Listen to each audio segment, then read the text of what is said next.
అమ్మ. ఈ వర్డ్ ఎంతో పవర్ఫుల్ అండ్ పవిత్రమైంది. అమ్మ అనే పదం వినగానే మనలో ఒక రకమైన కంఫర్ట్ క్రియేట్ అవుతుంది. పైగా మన భారతీయ అమ్మలు ఈ ప్రపంచంలోనే ది బెస్ట్. మన భారతీయ మహిళలకు పిల్లలతో ఉండే ఆ ప్రేమ, ఎఫెక్షన్ మీకు బయట దేశాల్లో కనిపించదు. మీలో ప్రతి ఒక్కరూ ఈ విషయాన్ని అగ్రీ చేస్తారు. కానీ ప్రజెంట్ మన దేశంలో ఎవరికి తెలియకుండా ఒక అతిపెద్ద ఎపిడమిక్ స్ప్రెడ్ అవుతుంది. అది మన అమ్మల ప్రాణాలు తీసుకుంటుంది. షాకింగ్ విషయం ఏమిటంటే దీని గురించి బయట ఎవరు డిస్కస్ చేయట్లేదు. అండ్ ఈ ఎపిడమిక్ దేశంలో రోజు రోజుకి విపరీతంగా పెరుగుతుంది. దీన్ని ఖచ్చితంగా ఆపాలి, దీనిపైన ప్రజల్లో అవేర్నెస్ రావాలి అనే ఉద్దేశంతో ఈ వీడియో చేస్తున్నాను. బై ద వే, ఆ ఎపిడమిక్ పేరు చెప్పలేదు కదూ, సి సెక్షన్ డెలివరీ. అమ్మ గర్భం నుంచి బేబీ పుట్టుక అనేది 2 విధాలుగా జరుగుతుంది. ఒకటి న్యాచురల్ డెలివరీ, 2 సిజేరియన్ డెలివరీ. దాన్ని సి సెక్షన్ డెలివరీ అంటారు. న్యాచురల్ డెలివరీ అంటే బేబీ యోని నుంచి బయటకు వస్తుంది. అదే సిజేరియన్ డెలివరీలో మహిళల అబ్డామిన్ని కట్ చేసి బేబీని బయటకు తీస్తారు. ఈ రెండిట్లో న్యాచురల్ డెలివరీ ప్రపంచవ్యాప్తంగా ప్రిఫర్ చేయబడిన ది బెస్ట్ మెథడ్. ఎందుకంటే అది తల్లి అండ్ బేబీ ఇద్దరికీ సేఫ్. ఈ న్యాచురల్ డెలివరీలో ఏదైనా ప్రాబ్లం ఉంటే, తల్లికి ప్రమాదం అని తెలిస్తే అప్పుడు సి సెక్షన్ డెలివరీకి ప్రిఫర్ చేస్తారు. మళ్ళీ చెప్తున్నాను, న్యాచురల్ డెలివరీ పాసిబుల్ కాదు, ఆ తల్లికి లేదా బిడ్డకి ప్రమాదం ఉంది అని తెలిసినప్పుడు మాత్రమే డాక్టర్లు సి సెక్షన్ డెలివరీ ప్రిఫర్ చేయాలి. కానీ సర్ప్రైజింగ్లీ మన ఇండియాలో అలా జరగట్లేదు. దానికి రివర్స్ జరుగుతుంది. WHO రిపోర్ట్ ప్రకారం ఒక దేశంలో సి సెక్షన్ పర్సంటేజ్ అనేది 10 to 15% మాత్రమే ఉండాలి. అంటే దేశవ్యాప్తంగా పుట్టే పిల్లల్లో 10 to 15% పిల్లలు మాత్రమే సి సెక్షన్ ద్వారా పుట్టాలి. ఆ నంబర్ అంతకన్నా ఎక్కువ ఉంటే అది మంచిది కాదు. ఆ దేశంలో ఏదో ప్రాబ్లం ఉందని అర్థం. మరి మన దేశంలో ఈ పర్సంటేజ్ ఎంత ఉంది అంటే 23.29%. WHO రికమెండ్ చేసిన దానికంటే చాలా ఎక్కువ. రీసెంట్ ఇయర్స్లో ఈ సంఖ్య విపరీతంగా పెరిగింది. 2008 నుంచి 2018 డేటా చూస్తే గవర్నమెంట్ హాస్పిటల్స్లో సి సెక్షన్ డెలివరీ 300% పెరిగింది. అదే ప్రైవేట్ హాస్పిటల్స్లో 400% పెరిగింది. ఇలా సి సెక్షన్ డెలివరీ నంబర్స్ కేవలం మన దేశంలోనే కాదు, అమెరికాలో కూడా పెరుగుతుంది. కానీ అక్కడి డాక్టర్లు ఈ విషయంలో చాలా సెన్సిటివ్గా ఉన్నారు. వాళ్ళు ఈ నంబర్ని ఎలాగైనా తగ్గించాలి అని గవర్నమెంట్తో కలిసి ప్రజల్లో అవేర్నెస్ తీసుకువచ్చే ప్రయత్నం చేస్తున్నారు. కానీ మన దేశంలో అలా జరగట్లేదు. అయితే ఇక్కడ క్వశ్చన్ ఏమిటంటే, మన దేశంలో సి సెక్షన్ డెలివరీస్ ఇంతగా ఎందుకు పెరుగుతున్నాయి? సి సెక్షన్ డెలివరీ అనేది కొన్నిసార్లు మదర్కి లైఫ్ థ్రెటనింగ్గా మారుతుంది. అయినా కూడా ఎక్కువగా ఇవే ఎందుకు జరుగుతున్నాయి? ఈ విషయాన్ని మనం ఈ వీడియోలో డీటెయిల్గా డిస్కస్ చేద్దాం. గైస్, ఈ వీడియోలో మనం డిస్కస్ చేసే విషయాలు చాలా ఇంపార్టెంట్. ఈ విషయాలు మీ ఇంట్లో ఉండే ప్రతి మహిళకు తప్పకుండా తెలియాలి. కాబట్టి ఈ వీడియోని షేర్ చేయండి. ప్రజల్లో సి సెక్షన్ పట్ల ఒక అవేర్నెస్ రావాలి. అలాగే ఇలాంటి అమేజింగ్ వీడియోస్ మన ఛానల్లో ప్రతిరోజు వస్తుంటాయి. వాటిని మీరు మిస్ కాకూడదు అనుకుంటే వెంటనే ఛానల్ని సబ్స్క్రైబ్ చేసుకోండి. ఇది మీకు కంప్లీట్లీ ఫ్రీ. కానీ మీరు చేసే ప్రతి ఒక్క లైక్ అండ్ సబ్స్క్రిప్షన్ మాకు ఇలాంటి మరిన్ని వీడియోస్ చేయడానికి ఒక మోటివేషన్లా ఉంటుంది. సబ్స్క్రైబ్ చేసుకున్నారు కదా? ఇక మెయిన్ టాపిక్లోకి వెళ్దాం. మొదటిసారి ఈ సి సెక్షన్ డెలివరీ ఎప్పుడు, ఎక్కడ స్టార్ట్ అయింది అనేది డిబేటబుల్. అంటే దానికి ఒక ప్రాపర్ ఆన్సర్ అనేది లేదు. ఎందుకంటే మన ancient Hindu, Egyptian, Greece, Roman, Chinese, even European రికార్డ్స్లో కూడా సి సెక్షన్ డెలివరీకి సంబంధించిన ఇన్ఫర్మేషన్ ఉంటుంది.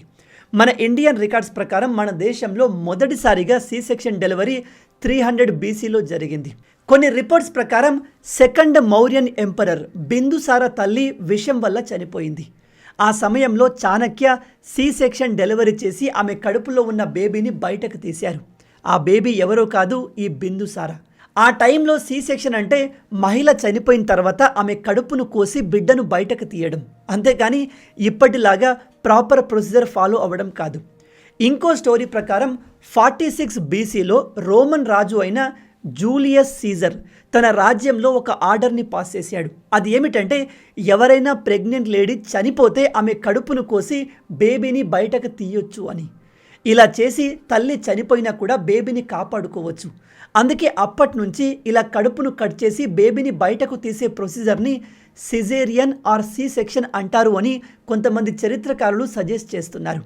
ఇక్కడ మీరు గమనించాల్సిన విషయం ఏమిటంటే, పూర్వకాలంలో కూడా సి సెక్షన్ అనేది గర్భంతో ఉన్న మహిళ చనిపోయిన తర్వాత లేదా ఆమె ప్రాణాలకు ప్రమాదం ఉంది అని తెలిసినప్పుడు మాత్రమే పర్ఫామ్ చేసేవారు.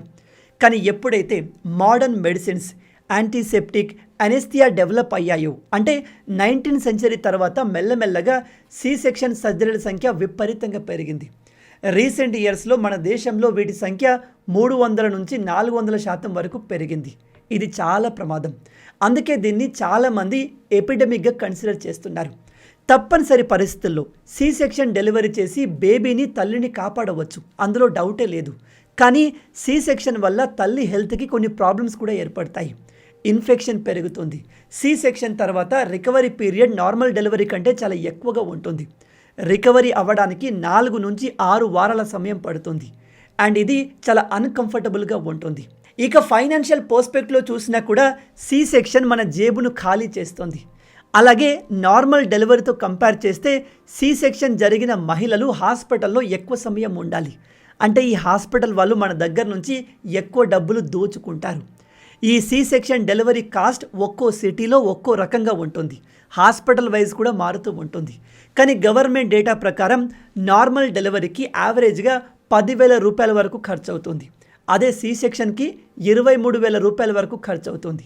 ఈ గవర్నమెంట్ డేటా చాలా తక్కువ నెంబర్ని చెప్తుంది. నిజం చెప్పాలంటే ప్రజెంట్ సి సెక్షన్ 60,000 నుంచి 1,50,000 వరకు ఖర్చు అవుతుంది. మళ్ళీ చెప్తున్నాను, ఈ నంబర్ సిటీ బట్టి, హాస్పిటల్ బట్టి మారుతూ ఉంటుంది.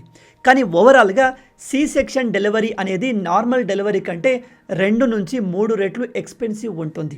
సి సెక్షన్ ద్వారా ఒక సైకలాజికల్ ప్రాబ్లం కూడా ఉంటుంది. అదే పోస్ట్ పార్టమ్ డిప్రెషన్ సిమ్టమ్. ఇది ఎక్కువగా చైల్డ్ బర్త్ తర్వాత మదర్స్లో కనిపించే సైకలాజికల్ ఇష్యూ. ఇలాంటి ప్రాబ్లం ఎక్కువగా సి సెక్షన్ చేసుకున్న మహిళల్లోనే ఉంటుంది. ఇప్పుడు మీకు డౌట్ రావచ్చు, బ్రదర్, ఏ రకంగా చూసినా సి సెక్షన్ అంత బెటర్ ఆప్షన్ కాదు అనిపిస్తుంది. మరి అలాంటప్పుడు దేశంలో వీటి సంఖ్య ఎందుకు పెరుగుతుంది అని. అయితే దీనికి చాలా రీజన్స్ ఉన్నాయి. First, most important and dangerous reason గురించి తెలుసుకుందాం. అదే నెంబర్ 1, కార్పొరేట్ గ్రీడ్. గత కొన్ని సంవత్సరాల నుంచి దేశవ్యాప్తంగా ప్రైవేట్ హాస్పిటళ్ల సంఖ్య విపరీతంగా పెరిగింది. సి సెక్షన్ డెలివరీలు పెరగడానికి ఇది ఒక మేజర్ కారణం. 2021 డేటా ప్రకారం ప్రైవేట్ హాస్పిటల్స్లో జరిగే డెలివరీస్లో 47.4% సర్జరీ ద్వారా జరిగేవి. ఈ ప్రైవేట్ హాస్పిటల్స్కి నార్మల్ డెలివరీ కంటే సి సెక్షన్ డెలివరీలో ఎక్కువ ప్రాఫిట్ ఉంటుంది. అందుకే మీరు గమనించండి, ప్రైవేట్ హాస్పిటల్స్లో మ్యాక్సిమం డాక్టర్లు మహిళల్ని సి సెక్షన్ సెలెక్ట్ చేసుకోవాల్సిందిగా కన్విన్స్ చేస్తారు. అలాగే ఈ సి సెక్షన్ డెలివరీ అనేది నార్మల్ డెలివరీ కంటే చాలా ఫాస్ట్గా అయిపోతుంది. ఇక్కడ మీరు గమనించండి, C section delivery normal delivery కంటే చాలా ఎక్స్పెన్సివ్. అండ్ ఈ C section delivery normal delivery కంటే వేగంగా అయిపోతుంది. అండ్ సి సెక్షన్ తర్వాత తల్లి, బిడ్డ ఇద్దరు హాస్పిటల్లో ఎక్కువ సమయం ఉండాలి. దీని ద్వారా డాక్టర్కి, ఆ హాస్పిటల్కి బెనిఫిట్ ఎక్కువ, డబ్బులు ఎక్కువగా ఛార్జ్ చేయవచ్చు. అలాగే ప్రజెంట్ మోస్ట్ అర్బన్ ఏరియాస్లో ప్రజల దగ్గర హెల్త్ ఇన్సూరెన్స్లు ఉంటాయి. అందులో చాలా వాటిలో డెలివరీలు కవర్ అవుతాయి. అందుకే హాస్పిటల్ వాళ్ళు సి సెక్షన్ డెలివరీ చేసి ఈ ఇన్సూరెన్స్ కంపెనీ నుంచి భారీ మొత్తంలో డబ్బులు తీసుకోవచ్చు అనుకుంటారు. అండ్ ఇండియన్ మదర్స్ యొక్క ప్రిఫరెన్స్లో కూడా చాలా మార్పులు వచ్చాయి. ఎక్కువ మంది మహిళలు నార్మల్ డెలివరీలో చాలా పెయిన్ ఉంటుంది, దాన్ని మేము తట్టుకోలేము అని భయపడి సి సెక్షన్ని చూస్ చేసుకుంటున్నారు. ఇంకో విషయం ఏమిటంటే, చాలా ఫ్యామిలీలు సెంటిమెంట్ని ఫాలో అవుతాయి, ముహూర్తాల్ని నమ్ముతారు. అందుకే డబ్బున్న వాళ్ళు మాకు పలానా రోజు, పలానా టైంకి బేబీ కావాలి అని చెప్పి సర్జరీలు చేయించుకొని బేబీస్ని కంటున్నారు. కానీ మీరు ఎప్పుడైనా డాక్టర్ని మీరు సి సెక్షన్ ఎందుకు చేశారని అడిగితే వాళ్ళు పేషెంట్ సి సెక్షన్ అడిగారు, ఇది త్వరగా అయిపోతుంది, ఫ్యామిలీ వాళ్ళు ముహూర్తం చూశారు అని సమాధానం ఇవ్వరు. లీగల్గా ఇవ్వకూడదు. నిజానికి డాక్టర్లు మహిళని, వాళ్ళ ఫ్యామిలీని సి సెక్షన్ తీసుకోకండి, నార్మల్ డెలివరీ మీకు మంచిది, దానివల్ల బెనిఫిట్స్ ఉంటాయని క్లియర్గా ఎక్స్ప్లెయిన్ చేసి కన్విన్స్ చేయాలి. కానీ పాపం డాక్టర్లు ఒక రకంగా హాస్పిటల్లో పనిచేసే ఎంప్లాయీస్. పైగా ఈ కాలంలో డాక్టర్లకు నెలకు ఎన్ని సర్జరీలు చేయాలి అనే టార్గెట్ కూడా ఇస్తారు. అందుకే కొన్నిసార్లు డాక్టర్లు మహిళలకు కావాలని న్యాచురల్ డెలివరీ పెయిన్ఫుల్గా, స్కేరీగా ఉంటుంది అని ఎక్స్ప్లెయిన్ చేసి వాళ్ళను సి సెక్షన్ తీసుకునేలా సైకలాజికల్లీ ప్రిపేర్ చేస్తారు. ఇలా చేయడం ఇల్లీగలా అంటే ఎస్, కానీ మనం దాన్ని ప్రూవ్ చేయలేము. ఇక reason number 2, change in modern life style. గత కొన్ని సంవత్సరాల నుంచి మన దేశంలో ప్రజల ఆహారపు అలవాట్లు వేగంగా మారుతున్నాయి. Junk food, fast food conception భారీగా పెరిగింది. దాంతో మదర్కి అందాల్సిన సరైన పోషకాలు అందట్లేదు. అలాంటి సమయంలో సి సెక్షన్ తీసుకోవడమే ఆప్షన్ అవుతుంది. ప్రజెంట్ మనం తినే ప్రతి ఫుడ్లో షుగర్, ఫ్యాట్ ఎక్కువ మోతాదులో ఉంటున్నాయి. దాంతో మహిళలు ఓవర్ వెయిట్ కూడా అవుతున్నారు. కాస్త ఓవర్ వెయిట్ ఉన్నా కూడా నార్మల్ డెలివరీ పాసిబుల్ అవ్వదు. Reason number 3, increasing age of marriage. ఈ కాలంలో అమ్మాయిలు, అబ్బాయిలు పెళ్లి విషయంలో అంత ఇంట్రెస్ట్గా లేరు. చాలామంది ముందు కెరియర్ని బిల్డ్ చేసుకోవాలి, లైఫ్లో ఎంతో అంత సెటిల్ అవ్వాలి, ఆ తర్వాతే పెళ్ళి, పిల్లలు అని ప్లాన్ చేస్తున్నారు. ఒక రకంగా ఆలోచిస్తే అది మంచి విషయమే.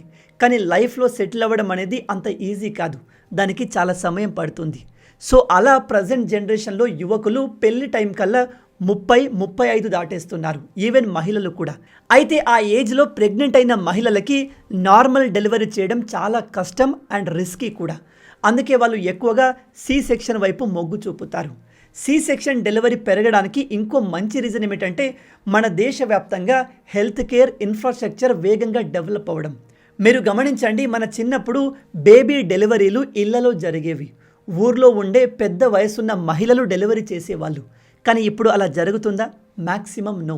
2008-9 డేటా ప్రకారం ఇండియాలో 70.6% బేబీ డెలివరీస్ హాస్పిటల్లో జరిగేవి. ఈ నంబర్ 2021-22 కల్లా 95.5%కి పెరిగింది. తమిళనాడు, తెలంగాణ, పుదుచ్చేరి లాంటి రాష్ట్రాల్లో అయితే 100% బేబీ డెలివరీ హాస్పిటల్స్లోనే జరుగుతున్నాయి. ఇది చాలా మంచి విషయం. ఓవరాల్గా హాస్పిటల్స్లో బేబీల డెలివరీ పెరిగినప్పుడు సి సెక్షన్ డెలివరీస్ కూడా పెరిగే అవకాశం ఉంటుంది.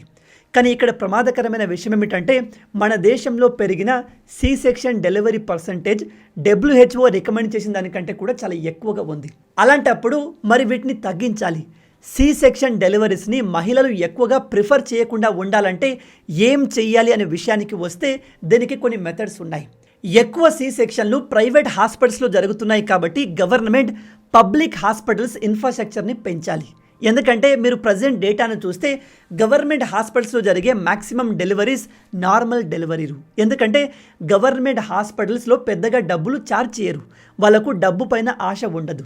సో వాళ్ళు తల్లి బిడ్డకు ఏదైతే బెటరో దాన్ని సజెస్ట్ చేస్తారు. కాబట్టి ప్రజలు ప్రైవేట్ వైపు వెళ్లకుండా పబ్లిక్ హాస్పిటల్స్ వైపు రావాలి అంటే ఆ దేశంలో ఉన్న అన్ని గవర్నమెంట్ హాస్పిటల్స్ యొక్క క్వాలిటీ, ఇన్ఫ్రాస్ట్రక్చర్ని ఇంప్రూవ్ చేయాలి.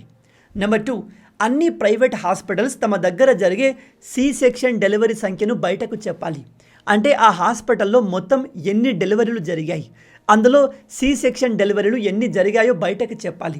దీని ద్వారా ఆ హాస్పిటల్ డబ్బు కోసమే సి సెక్షన్ చేస్తుందనే విషయం క్లియర్గా అర్థమవుతుంది. ప్రజలు రియలైజ్ అవుతారు. ఉదాహరణకి ఒక హాస్పిటల్లో last year 90% deliveries C section అయి ఉంటే ఆ హాస్పిటల్ ఖచ్చితంగా ప్రజల్ని దోచుకుంటుంది అని అర్థం. సో అలా వాళ్ళు సి సెక్షన్ డెలివరీ నెంబర్స్ని, పర్సంటేజ్ని బయట పబ్లిక్గా రివీల్ చేయాలి. ఆ హాస్పిటల్ ప్రొఫైల్లో డిస్ప్లే చేయాలి. దాంతో ప్రజలకు ఏ హాస్పిటల్కి వెళ్తే బెటర్ అనేది క్లియర్గా అర్థమవుతుంది. Number 3, C section delivery and natural delivery.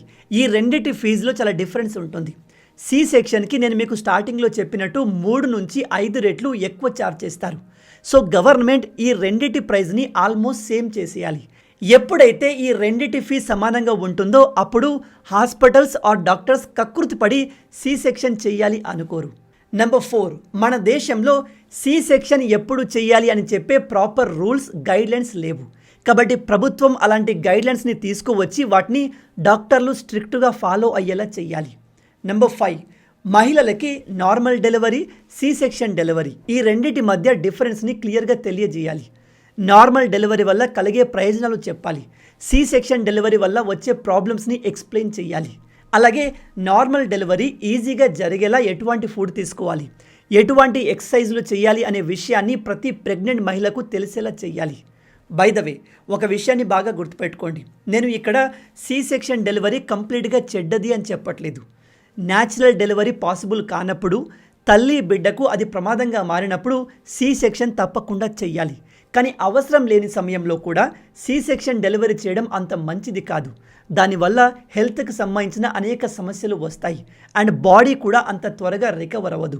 ఒకసారి సి సెక్షన్ జరిగిందా రెండవ బేబీకి కూడా మళ్ళీ సర్జరీ చేయాల్సి ఉంటుంది. అప్పుడు మహిళల బాడీ మరింత డ్యామేజ్ అవుతుంది. అలాగే న్యాచురల్ డెలివరీ ద్వారా బేబీని కంటే ఆ బేబీలో ఇమ్యూన్ సిస్టమ్ కూడా వేగంగా డెవలప్ అవుతుంది.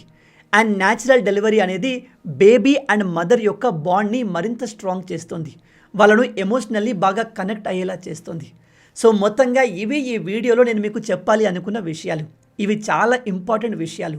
ప్రతి మహిళకి, మీ ఇంట్లో ఉన్న మీ అక్క, చెల్లి, వదిన, అమ్మ అందరికీ ఈ విషయాలు తెలియాలి. కాబట్టి ఈ వీడియోని ప్రతి ఒక్కరితో, మీకు తెలిసిన ప్రతి మహిళతో షేర్ చేయండి. అండ్ మీలో ఎంతమంది ఈ విషయాన్ని కొత్తగా తెలుసుకుంటున్నారు కింద కామెంట్లో చెప్పండి. ఈ వీడియో మీకు నచ్చింది అనుకుంటున్నాను.